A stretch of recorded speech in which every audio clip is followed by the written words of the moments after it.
మీ mobile నంబర్‌ల ఇలాంటి ఒక జోడీ ఉంటే మాత్రం చాలా ఎక్సలెంట్‌గా మీరు ఏదైనా సర్వీస్ చేయగలుగుతారు.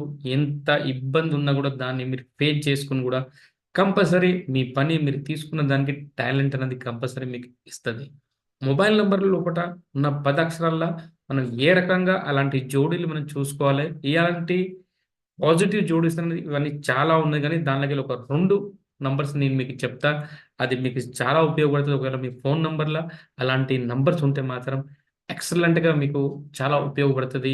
ఎక్కడ వర్క్ చేసేదానికెళ్ళినా, ఎక్కడ ఏదైనా పని మీది కాపోయినా, అలాంటి ఫోను నంబర్ మీ దగ్గర ఉంటే మాత్రం, మీ పని మీరు చేసుకోవడానికి ఎలాంటా గూడా దాన్నేమంటారు?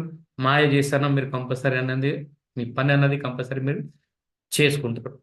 ఫోను నంబర్‌ల జోడిగా మనం చూసుకోవాలి. చాలా పాజిటివ్ నంబర్స్ గురించి నేను చెప్పాను. నా మొబైల్ నంబర్‌లో నేను ఎన్నో సార్లు మీకు అన్ని పాజిటివ్ నంబర్స్